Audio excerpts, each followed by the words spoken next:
बिस्मिल्लाहिर्रहमानिर्रहीम। अस्सलामुअलैकुम अज़ीज़ तलबा। अब हम स्टैकिंग फ़ैक्टर के बारे में पढ़ते हैं। स्टैकिंग फ़ैक्टर को के एस से ज़ाहिर करते हैं। ठीक है, सबसे पहले हम स्टैकिंग फ़ैक्टर की डेफिनेशन को देखते हैं। ट्रांसफार्मर कोर के नेट क्रॉस सेक्शनल एरिया और ग्रास क्रॉस सेक्शनल एरिया के दरमियान जो निस्बत होती है उसे हम स्टैकिंग फ़ैक्टर कहते हैं।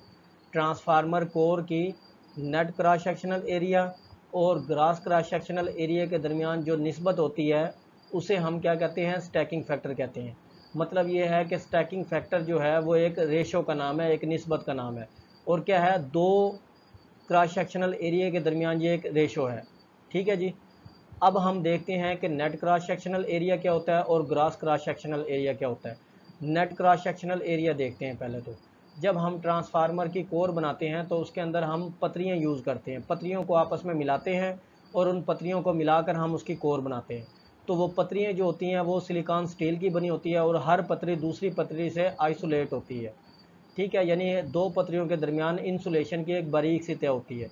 इसीलिए वो एरिया जो सिर्फ पतरियों की मटेरियल पर मुश्तमिल हो, जो सिर्फ पतरियों के मटेरियल पर यानी कि लोहे पर या इलेक्ट्रिकल स्टील पर मुश्तमिल होता है, उसे हम net cross sectional area of core कहते हैं। अब grass cross sectional area of core क्या होता है? देखें, जो ट्रांसफार्मर की कोर का ओवरऑल जो एरिया होता है उसे हम क्या कहते हैं, grass cross sectional area. Grass cross sectional area में पतरियों का एरिया भी आ जाता है और दो पतरियों के दरमियान जो इंसुलेशन होती है, जो इंसुलेशन की लेयर होती है, उसका एरिया भी आ जाता है। दूसरे अल्फाज में हम ये कह सकते हैं कि ट्रांसफार्मर की कोर का जो टोटल क्रॉस सेक्शनल एरिया उसको हम ग्रास क्रॉस सेक्शनल एरिया कहते हैं। ठीक है। और अगर आप इसमें स्टैकिंग फैक्टर के फार्मूले में देखेंगे तो स्टैकिंग फैक्टर बराबर है net cross sectional area of core बटा gross cross sectional area of core. और आपको पता है जो ग्रास क्रॉस सेक्शनल एरिया वो टोटल क्रॉस सेक्शनल एरिया है, तो इसलिए नेट क्रॉस सेक्शनल एरिया हमेशा कम होता है। ठीक है। और टोटल क्रॉस सेक्शनल एरिया ज़्यादा होता है। स्टैकिंग स्टैकिंग फैक्टर जो है वो हमेशा यूनिटी से कम होता है। ये चीज़ हमेशा याद रखें कि के एस की वैल्यू हमेशा यूनिटी से क्या होगी, कम होगी। और इसकी वैल्यू जो है वो नियर अबाउट क्या होगी, 0.9 से लेके 0.99 तक हो। ठीक है जी। स्टैकिंग फैक्टर की वैल्यू क्या होगी, 0.9 से लेकर 0.99 तक होगी। स्टैकिंग फैक्टर को हम आयरन फैक्टर भी कहते हैं। ठीक है, इसका एक दूसरा नाम भी है, स्टैकिंग फैक्टर भी कहते हैं और इसको हम आयरन फैक्टर भी कहते हैं। इसके अलावा स्टैकिंग फैक्टर को हम जो है वो परसेंटेज में भी ले सकते हैं। ठीक है, परसेंटेज में क्या है, स्टैकिंग फैक्टर बराबर है ए एन बटा ए जी मल्टीप्लाई बाई 100। तो इस तरह करके हमारे पास जो स्टैकिंग फैक्टर आ जाएगा वो किस में आ जाएगा, वो परसेंटेज में आ जाएगा। ठीक है। एक चीज़ याद रखें, अगर आपके पास स्टैकिंग फैक्टर मौजूद हो और कोर का नेट क्रॉस सेक्शनल एरिया मौजूद हो तो उससे कोर का ग्रास क्रॉस सेक्शनल एरिया मौजूद हो तो इससे आप नेट क्रॉस सेक्शनल एरिया निकाल सकते हैं। ठीक है, किसी भी कोर का जो है ना, आप टोटल क्रॉस सेक्शनल एरिया, गोर क्रॉस सेक्शनल एरिया जो है ना, ग्रास क्रॉस सेक्शनल एरिया, वो तो आप मालूम कर सकते हैं लेकिन नेट क्रॉस सेक्शनल एरिया मालूम नहीं कर सकते। तो इसलिए नेट क्रॉस सेक्शनल एरिया का जो फार्मूला बनेगा A N is equal to ए जी, ठीक है जी, टोटल क्रॉस सेक्शनल एरिया या grass cross sectional area multiply by के एस। ठीक है, ये जो ऊपर फार्मूला है ना, के एस बराबर है ए एन ओवर ए जी, यहाँ से मैंने ये वाला फार्मूला बनाया है, ए जी मल्टीप्लाई बाई के एस। ठीक है जी।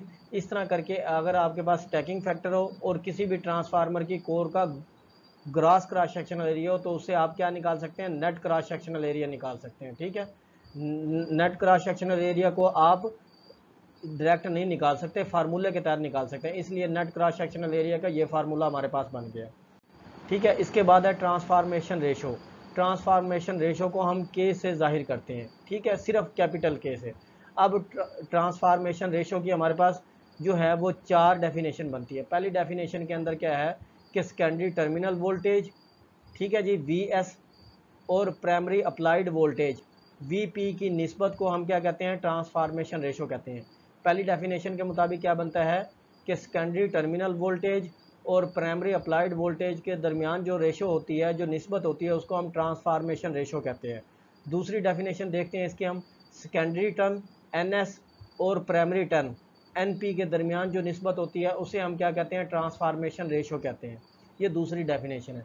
तीसरी डेफिनेशन देखते हैं, सेकेंडरी इंड्यूस ईएमएफ या secondary induce voltage E S. ठीक है, और प्राइमरी इंड्यूस वोल्टेज ईपी, इन दोनों के दरमियान जो निस्बत होती है, इस निस्बत को हम क्या कहते हैं, ट्रांसफार्मेशन रेशो कहते हैं। ठीक है, चौथी डेफिनेशन में क्या है कि प्राइमरी करंट, ठीक है जी, आईपी, और सेकेंडरी करंट आईएस, इन दोनों के दरमियान जो निस्बत होती है उसे हम क्या कहते हैं, ट्रांसफार्मेशन रेशो कहते हैं। ट्रांसफार्मेशन रेशो को हमेशा हम कैपिटल के से जाहिर करते हैं, ये चीज़ याद रखें। अब इन चारों डेफिनेशन के लिहाज से ट्रांसफार्मेशन रेशो का जो फार्मूला बनता है ना, वो K is equal to V S over V P, ठीक है, पहली डेफिनेशन के मुताबिक, बराबर है N S over N P दूसरी डेफिनेशन के मुताबिक, बराबर है E S over E P तीसरी डेफिनेशन के मुताबिक, और I P over I S चौथी डेफिनेशन के मुताबिक।